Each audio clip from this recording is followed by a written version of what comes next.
Welcome to This Explainer. Today, we're diving straight into the fascinating and honestly sometimes wild sociology of modern wealth. Have you ever noticed how not all wealth looks, acts, or spends the exact same way? Well, we're going to break down 10 very specific rich kid stereotypes that you've absolutely encountered, whether that's out in the real world or just scrolling online. We'll be looking at the cultural markers to figure out exactly how money actually shapes a person's identity. To make sense of it all, we're grouping them into 5 main categories. 1. Faking it, the illusion. 2. Loud versus quiet wealth. 3. The digital aristocracy. 4. The burden of expectation. And finally, 5. The blank check kids. Let's kick things off with Section 1, faking it, the illusion. Think about this for a second. Have you ever met someone who, kind of seems like they're just renting their wealth? You know exactly the type I'm talking about. Maybe they have this one authentic designer handbag that somehow magically makes an appearance in absolutely every single photo they post. Or maybe they're stomping around in incredibly expensive luxury sneakers in the pouring rain or the snow, or, I don't know, to a basic job interview. They're the ones posting that glamorous selfie in the lobby of a 5-star hotel without ever actually booking a room upstairs. So this brings us perfectly to our first archetype, which is the fake rich kid. By definition, they aren't actually wealthy. Instead, they're operating on what's basically a tiny luxury subscription fueled by a part-time paycheck. And honestly, it's less about malicious dishonesty and a lot more about pure aspiration. They are surviving on a marketing budget of absolutely zero, and their entire skill set revolves around convincing you not to look too closely at the details. Moving right along to Section 2, loud versus quiet wealth. There is a massive generational divide here in how wealth is displayed. On one side, you've got the new money kid. Their family's wealth is recent. We're talking tech booms, sports contracts, or massive entertainment deals. Because they didn't grow up with money, they're absolutely thrilled to be seen with it. Think brand new mega mansions, incredibly fast cars, and designer logos so huge you could probably read them from space. They're writing their own rule book, and trust me, it is allowed. But then, on the flip side, you have their polar opposite, the old money kid. Their family's wealth has been quietly compounding through real estate or massive investments since way before your grandparents were even born. They live in drafty old family estates because to them, building a shiny new mansion would basically be admitting that the money is new. And that leads to a really crucial point. To an old money kid, looking rich is basically a personality flaw. The unofficial family motto is simply, never talk about it. It's what we call stealth wealth. Their ultimate goal is to look like they shop at the exact same everyday stores as everyone else, even though their seemingly plain, basic clothing somehow costs more than your monthly car payment. They follow the strict, unwritten rulebook of etiquette that the new money kids just simply never received. All right, let's look at Section 3, the digital aristocracy.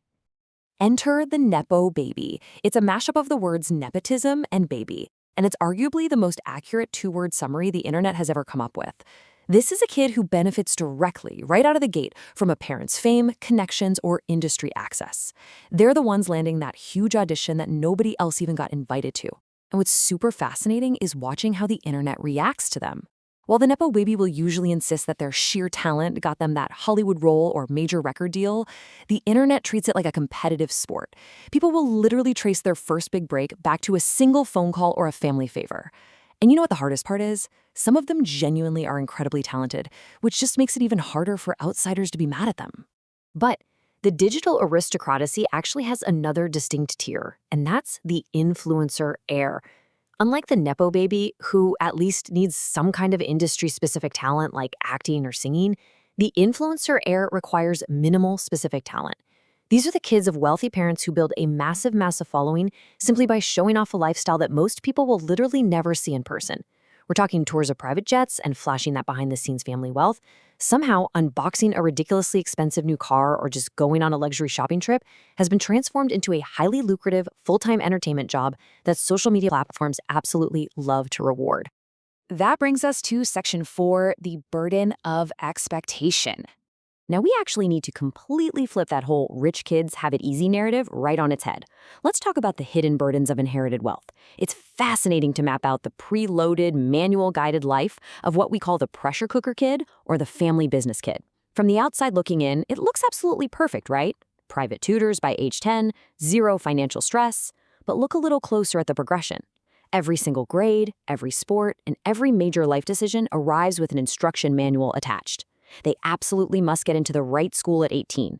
Then they have to take that designated entry-level role at 22 while their friends are still figuring out their college majors. And ultimately, they're expected to take over the corner office by 30. For the family business kid, regular family dinners usually double as unofficial board meetings. So going off script or failing at any of this isn't just a personal choice. For them, it literally feels like betraying 3 generations all at once.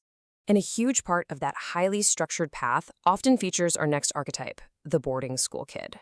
These kids are packed up and sent away to these ancient ivy-covered academies as young as 11 or 12 years old. We're talking strict house systems and mandatory formal dress codes. But what's really interesting here is the unique psychology that this environment creates. They learn this extreme, almost unnatural early self-reliance. I mean, they're doing their own laundry years before any of their peers.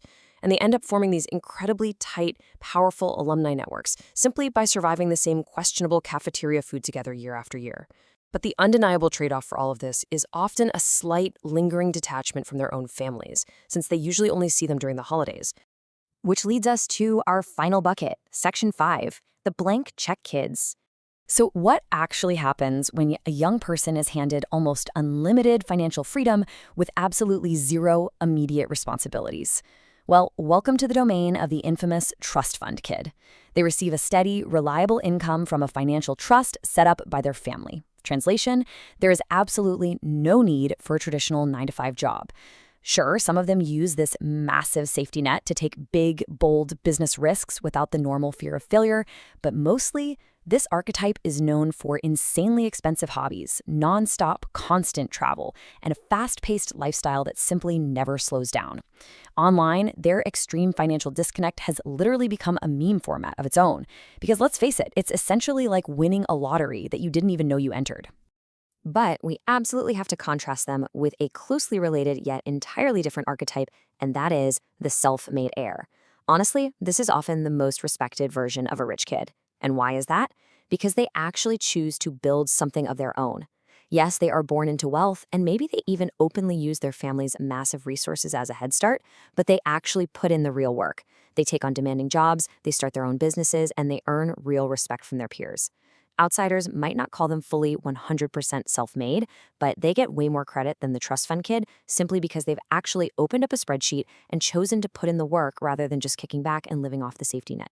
Well, we've covered a ton of ground today, looking at these 10 distinct stereotypes, from the incredibly loud logos of new money all the way to the strict, pre-planned timelines of the family business kid. So I want to leave you with one final thought to ponder. Is wealth a ticket to ultimate freedom, or is it just an entirely different set of rules? When you really look past the private jets and the flashy designer bags, you so often find pre-written life manuals, the incredibly heavy burden of generational expectation, and complex unwritten etiquette.